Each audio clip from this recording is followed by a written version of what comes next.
Hi everyone, and welcome back to another MarketMooo, Season 4, Episode 4. Double four. Double four? Yeah. Maybe that's a sign. Good I don't sign. know what kind It's of a good sign. sign. Let's expect it's a good one, yeah.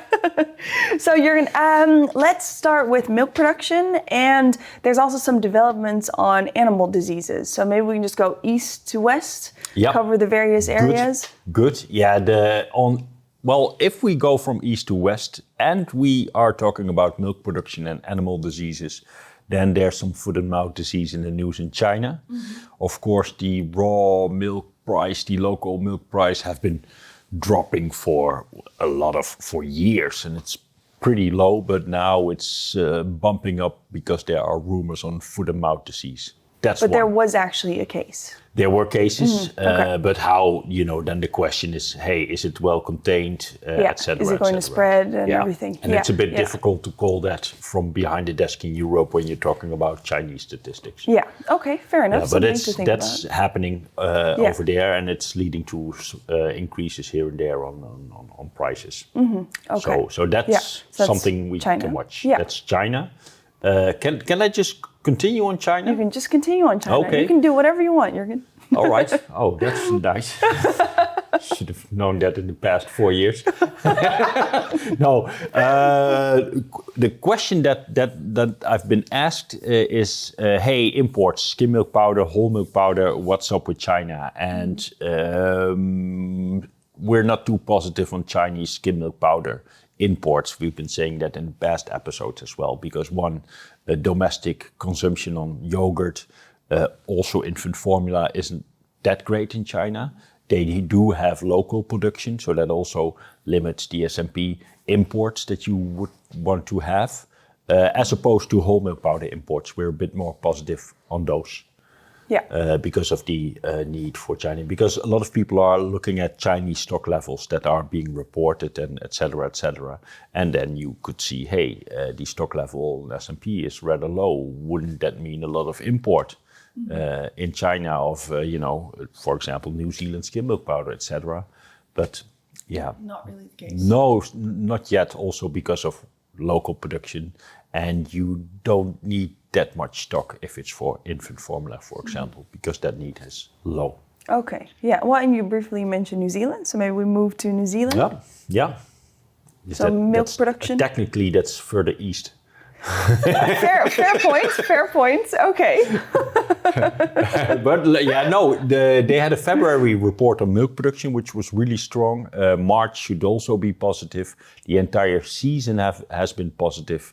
But there's also a worry on the longer run because, of course, Kiwi farmers also use fertilizers, as does the whole agricultural sector. And that's should be on the watch list because it's strongly correlated to natural gas prices. There could be problems of availability because of the whole conflict around the Persian Gulf. And that's then, too, a problem for Kiwi farmers. So a lot of things are looking positive for milk production in New Zealand. But a bit further out, that one looks negative. Because that's not, if you destroy, for example, gas fields, you don't fix them in a day or two. That will take a while. Take time. Yeah, okay. All right. Yeah. Are we going to go west or east? West. Okay, go on. Europe? Sure. Europe is still, I think by now every country except one or two have published their milk production report. There's still some debate in the details. Eurostat is saying this, some others are saying that. But overall, milk production in February was still around 5% growth. That's a lot of milk. Yeah. And it's been there for several months now. Summer of 2025 is when milk production growth really ramped up. So there's a lot of milk, and it's still flowing towards S&P and butter because it's your milk surplus. Raw milk prices are low, so you would want to make commodities. Usually you make a steady flow of cheese, so the surplus goes into skimmed and butter. Well, maybe a different question on that, not production-wise, but I mean, if milk production is so good, it is flowing to skim milk powder and butter. We get the question from our customers a lot, why are skim milk powder prices moving up? Great question. because there is, to a certain extent, market integration, especially in skimmed. Butter, not so much. Butter you consume domestically. Yeah. Exactly. Skimmed is for 50%, give or take, an export product. So you compete with the US, with New Zealand.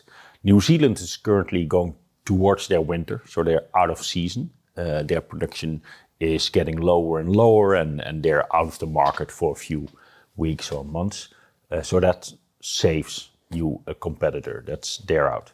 Then the US, where non-fat rye milk prices are going through the roof. Yeah. So if you calculate it back, because they've moved, especially, the physical product moved close to $2 per pound, even higher.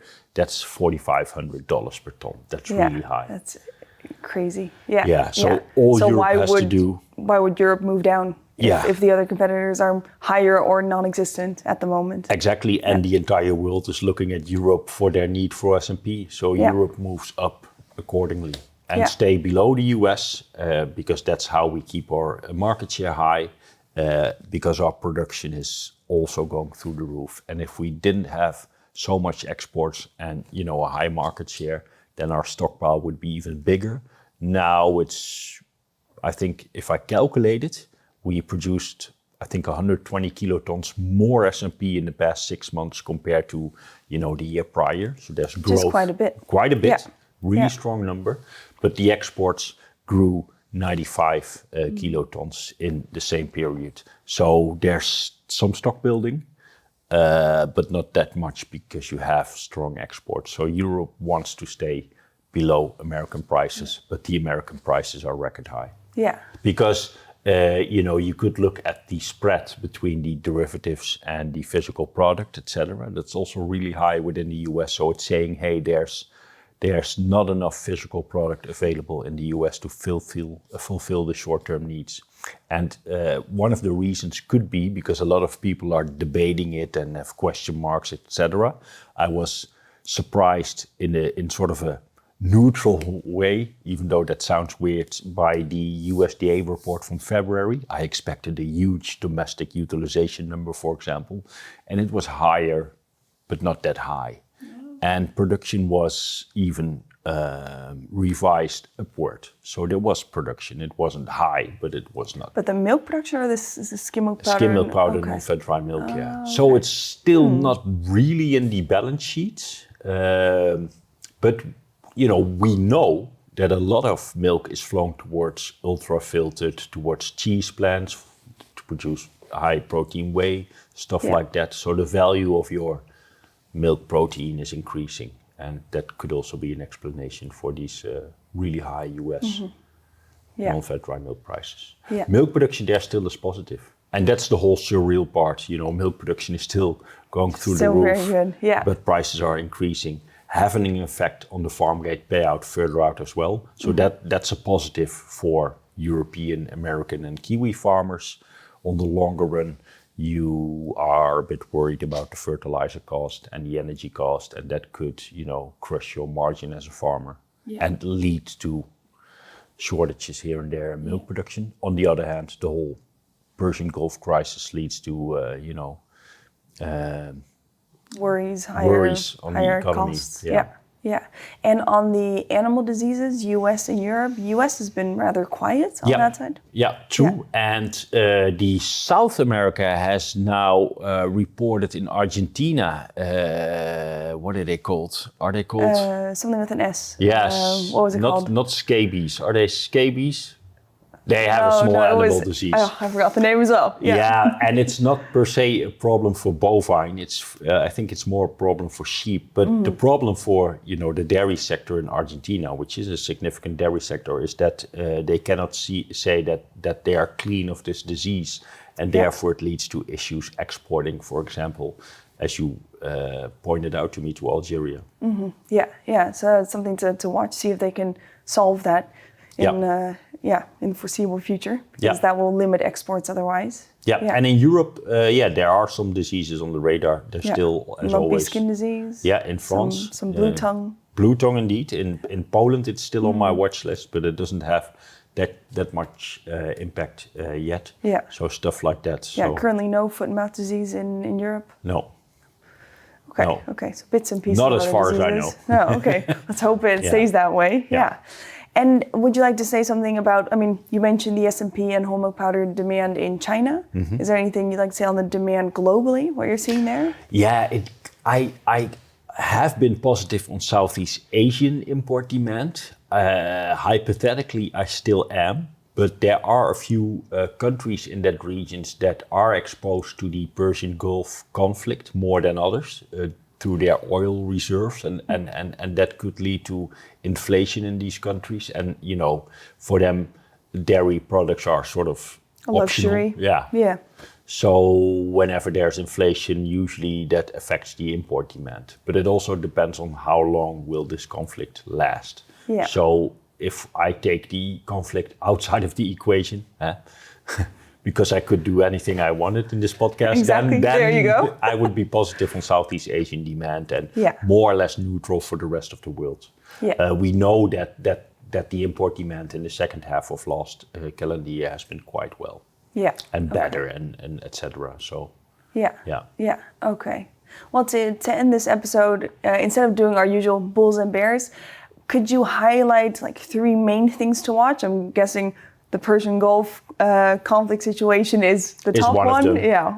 No, I watch the US more closely even. Okay. Yeah, because I lose sleep over the non-fat dry milk. Because you love the US. I love the US, of course, in its philosophy. It's imperfect, but the American philosophy I like.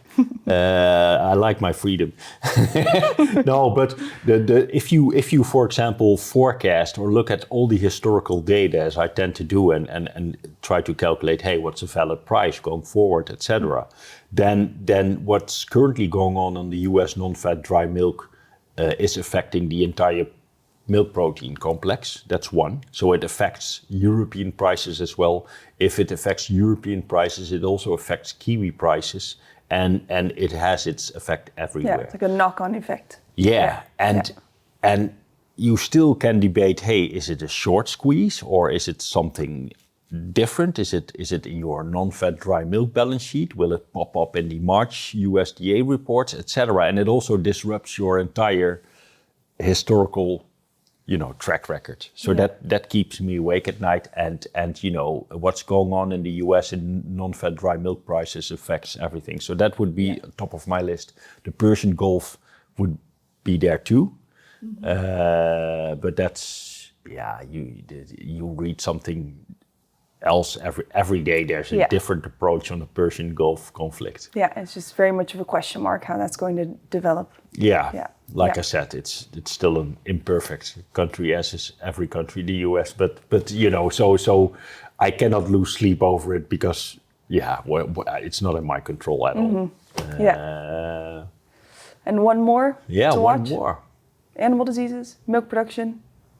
Yeah, of course, milk production. I would think milk production because the farm gate milk price went up a few cents in Europe with Friesland Campina and others. We're around break even. We're around break even for young and not the most efficient farmers. Mm-hmm. We're around break even. The bigger ones are doing better. They're making a margin. Yeah, so that's fair because they had a great year and they'll last for a while. So that's what I would want to watch as well. But that foot and mouth disease in China is also something that's on my watch list. Yeah. All right. So those are the things that I would want to watch. Yeah. And we haven't discussed butter. We haven't discussed butter. Would you like to mention something on butter? No, well, I when I calculate my stocks, then of course, we already discussed that butter is way more of a domestic product, and you don't have the outlet of all these exports that skimmed has. So your butter stocks would be higher relative to the skim stocks. Butter is competitive on the world market. It's getting especially if you compare it to a year ago or 1.5 years ago, it's way more affordable. That helps a lot. But we also produce a lot of butter and the stocks should be there too. So one more thing to watch. Yeah. All right. Thanks, Jurgen. Thanks for watching, everyone.